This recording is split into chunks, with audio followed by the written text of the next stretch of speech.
3 दिन पहले जब मैंने डैंक रेशियो को क्रिटिसाइज़ करते हुए वीडियो बनाई थी, तो उस वीडियो के रिसर्च के लिए मुझे डैंक रेशियो के रेडिट पर जाना पड़ा था। अब देखो मैं ना रेडिट पर बिल्कुल भी एक्टिव नहीं हूँ, इवन मेरा अकाउंट है बट वहाँ पर मैंने डीपी भी डाल के नहीं रखी है। लेकिन रिसर्च है तो भैया रिसर्च के लिए तो मुझे जाना ही पड़ा और वहाँ पर मैंने जाके बहुत ही हम्बली एक सिंपल सा पोस्ट किया जिसका स्क्रीनशॉट तुम ऑब्वियसली अपने स्क्रीन पर देख सकते हो। और उस पोस्ट पे जैसा मेरा रिस्पॉन्स आया, वहाँ से भाई मेरे को एक बार क्लियर हो गई कि लोग क्यों डैंक रेशियो की ऑडियंस को टॉक्सिक बोलते हैं, लोग क्यों रेडिट एज ए कम्युनिटी को टॉक्सिक बोलते हैं। और मुझे वहाँ से आंसर मिल गया कि क्यों मुझे ज़िंदगी भर रेडिट से दूर रहना है।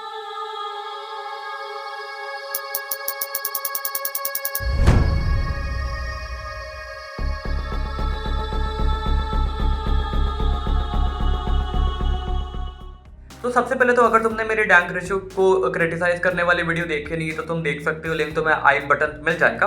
तो मैं तुम्हें दिखाता हूँ कि मेरे को मेरे रेडिट के पोस्ट पे कैसे रिप्लाईज आए थे। तुम देख सकते हो, स्क्रीन पे है तुम्हारे। मैक्सिमम जो रिप्लाईज थे वो काफ़ी रूड थे, उनमें भर भर के हेटरेट थी, भर भर के ऑफेंस था। और मैंने उनको भी काफ़ी हम्बली रिप्लाई किया, लेकिन उसके बाद भी वहाँ की जो पूरी कम्युनिटी थी जो मेरे को रिप्लाईज आए, मैं पूरा समझ गया कि ये भाई 110% टॉक्सिक है। हालांकि उसमें से एक दो लोग थे जो अच्छे थे, पर भाई वो एक दो ही थे। अब देखो बात यह है ना कि जितने भी सेकंड जेन के यूट्यूबर्स हैं, जैसे डैंक रेशियो हो गया, उनको फर्स्ट जेन के यूट्यूबर जैसे कैरी है, उनसे ये कंप्लेन होती थी कि इनकी जो ऑडियंस है वो बहुत टॉक्सिक है, इनकी जो ऑडियंस है वो हेट फैलाती है, इनकी जो ऑडियंस है वो बच्ची है, वो अपने क्रिएटर को अपना फैमिली मानती है और आंख बंद करके उनकी बात सुनती है। जो कि एक सही बात है, क्योंकि हम अलग हैं, क्रिएटर्स अलग है, हमें किसी का अनभक्त नहीं होना चाहिए और सब कुछ। बट एक्चुअली हो क्या गया कि ये जो सेकंड जेन के लोग हैं, जो सेकंड जेन के क्रिएटर्स हैं, they became the very thing they swore to destroy. आज से अगर 1 2 3 साल पहले तुम देख लो, जो क्रिएटर्स कैरी को क्रिटिसाइज करते थे उनके ऑडियंस के लिए, आज के डेट में उनकी ऑडियंस बिल्कुल वैसी ही हो चुकी है। डैंक रेशियो एक बहुत बड़ा एग्जांपल है और ये बहुत एक्चुअली अजीब सी चीज़ है, क्योंकि जब मेरे साथ उस रेडिट पोस्ट पे वैसा रिस्पॉन्स आया तो मैंने जाके अपने दोस्त को व्हाट्सएप किया कि भाई मैं एक्चुअली कंसर्न हूँ इन बच्चों को लेके कि इनका होगा क्या। बिकॉज एक्चुअली मैं गारंटी देता हूँ कि वहाँ पर जो लोग हैं उनकी एज ऑन एन एवरेज 16 से 17 होगी, जिनको ऐसा लगता है कि उनकी जो वर्चुअल लाइफ है वही उनकी रियल लाइफ है। उनका दिन का सोना मीम्स के साथ स्टार्ट होता है, एंड होना मीम्स के साथ एंड होता है। उनके लिए सब कुछ है कि भैया मैं डैंक रेशियो के ऊपर मीम्स बनाऊंगा, इतने अपवोर्ड्स लूंगा, ये होगा वो होगा। उनको ऐसा लगता है कि उनके स्क्रीन पर जो रियलिटी चल रही है वही रियलिटी है, और फिर वो उसके चक्कर में वोक बनते हैं, कूल बनते हैं, और उसके चक्कर में उनको लगता है कि देखो हम तो बहुत बड़े इंटेलेक्चुअल हैं, हम कैरी को हेट करते हैं। लेकिन उनको ये नहीं पता होता कि अनइंटेंशनली अनकॉन्शियसली वो कैरी की ऑडियंस के जैसे 100% बन चुके हैं। और इस बात को समझना बहुत बहुत बहुत इंपॉर्टेंट है। ये वही लोग हैं जो दूसरे के यूट्यूबर्स को, दूसरों के ऑडियंस को बोलते हैं कि देख लो वो तो बॉडी शेम करता है, मेंटल हेल्थ की फिक्र नहीं करता, ये करता है वो करता है। लेकिन जब खुद की बारी आई तो ये समांथा के हस्बैंड के फोटो पर अपने फेवरेट क्रिएटर का चेहरा ऐड करके कूल बनते हैं, डैंक बनते हैं, एजी बनते हैं। तो शायद उस टाइम मेंटल हेल्थ कहाँ जाती है, क्योंकि शायद समांथा ने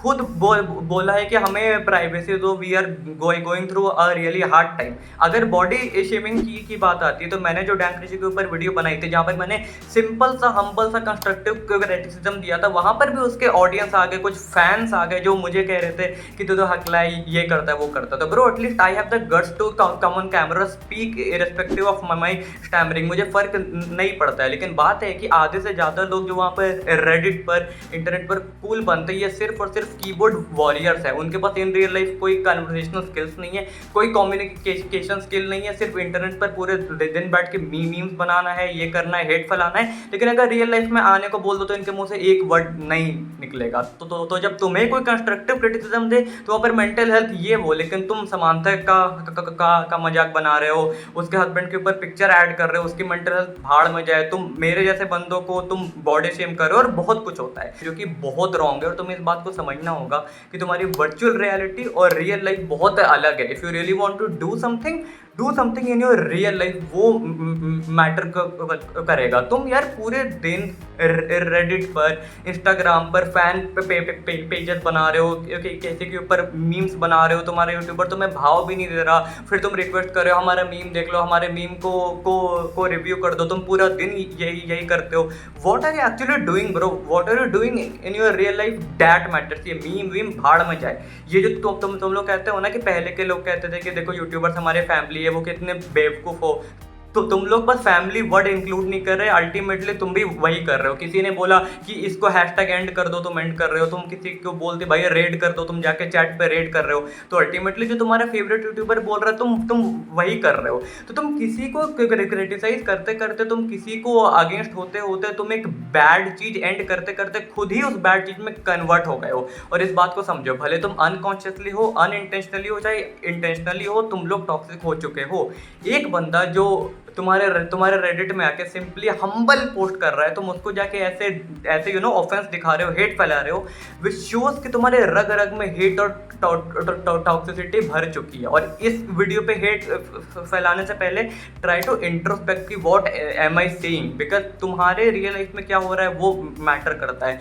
no one actually gives a fuck about what you do on internet. किसी को कुछ फर्क नहीं पड़ता, इंटरनेट बहुत बड़ा है। एलॉन मस्क इवन ट्वीट करे ना करे, किसी को कुछ फर्क नहीं पड़ता। तो तुम्हारी गिनती तो अरबवें नंबर पे भी नहीं है। एक रेडिट मीम वगैरह तुम्हारी इंटेलिजेंस को, तुम्हारी स्मार्टनेस को नहीं दिखाता है। और if you talk about mental health, if you talk about body shaming, talk from birth side. ये नहीं कि एक सही है एक रॉन्ग है। जो तुम्हारी लाइफ है ना वो बिल्कुल अजीब सी हो गई। तुम इंटरनेट पे फंस चुके हो, तुम सोशल मीडिया पे, यूट्यूब पे फंस चुके हो। तुम सुबह में शताब की वीडियो देखते हो, मोटिवेशन दिस दैट, शाम में आते आते मीम्स बनाते हो, तुम एक पॉडकास्ट सुन के अपने आप को इंटेलेक्चुअल समझते हो, एक वीडियो देख के खुद को बहुत बड़ा एंटरटेनर समझते हो। तो अंडरस्टैंड दिस कि your world is much beyond social media. तुम टॉक्सिक हो रहे हो, ऑफेंस तुम्हारे रग रग में फैल रहा है, and you have to be like the person जो टाइम पास में ये सब कर रहा है, मीम्स बना रहा है, वो सब ठीक है। लेकिन मैं लिटरली देखता हूँ पूरे दिन बैठ के कर रहे हो। तुम्हारा क्रिएटर तुमसे ज़्यादा प्रोडक्टिव है। जो तुम्हारा फेवरेट यूट्यूबर, तुम्हें ऐसा लगता है कि ये देख लो तो 3 घंटे स्ट्रीम कर रहा है, 5 घंटे स्ट्रीम कर रहा है, वो उसका काम है, ठीक है, वो उसका काम है, उससे उसको अर्निंग होती है, वो उसका फुल टाइम जॉब है। But this is not a full time job. लेकिन तुम्हें तो ऐसा लगता है कि वो तो मीम्स रिव्यू करता है, ये करता है, वो करता है। You are just giving your time and the entire money to your favourite creator in the name of being a fan. तो समझो ये बिजनेस है, बट तुम्हारे लिए तुम्हारा मेन काम कुछ और होना चाहिए। If you are studying, go and study. ये चीज़ें टाइम पास में ठीक है। Understand this, there is a big difference between what YouTubers do on the internet and what you have to do on the internet. और hate फैलाना बंद करो, toxicity फैलाना बंद करो। रियलाइज करो कि तुम्हारी ये जो कम्युनिटी है, this is becoming toxic no matter what you say. अब मैं ये नहीं बोल रहा कि कैरी की कम्युनिटी बेकार नहीं है, वो भी टॉक्सिक है। जो भी हेट फैला रहा है, दैट गाय इज टॉक्सिक। जो भी कम्युनिटी हेट फैला रही है, दैट इज टॉक्सिक, और उसके अगेंस्ट होना ही चाहिए। बट तुम भी कर रहे हो। तो ऐसा नहीं कि तुम इंटेलेक्चुअल हो, तुम बहुत बड़े एजी हो, ये हो वो, और वो लोग बेकार हैं। तुम सब बेकार हो। जो हेट फैला रहा है वो बेकार ही है 100%। क्रिटिसाइज करने में, हेट में बहुत बड़ा फ़र्क है, और ये फ़र्क समझना आना चाहिए। Internet should be used for constructive बातें, कंस्ट्रक्टिव क्रिटिसिज्म। ये नहीं कि पूरे दिन मीम्स बनाओ, अपनी ज़िंदगी झंड करो, हेट फैलाओ, ये करो। तो understand this, what are you doing with your life. Introspect करो, इस वीडियो को 5 बार देखो, 20 बार देखो, अपने क्रिएटर से पल्लू छुड़ाओ, क्योंकि तुम पल्लू बांध चुके हो, and that is very very important. और एट द एंड यार मैं यही बात बोलूँगा कि if you want to end something, end toxicity. किसी इंसान को हेट करने से, किसी इंसान को एंड करने से बहुत अच्छा है टॉक्सिसिटी को एंड करो। If you want to hate something, hate the hatred. और यही इंपॉर्टेंट है। कुछ स्पैम करना है तो इसी को स्पैम करो।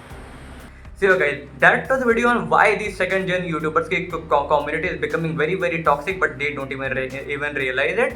वीडियो अच्छी लगी तो लाइक करो, शेयर करो, मेरे चैनल को सब्सक्राइब कर देना, मेरे बाकी की वीडियोस को देख लेना, post analytical and spiritual videos. That is it from my side for this video. I'll see you in my next one. Thank you and bye.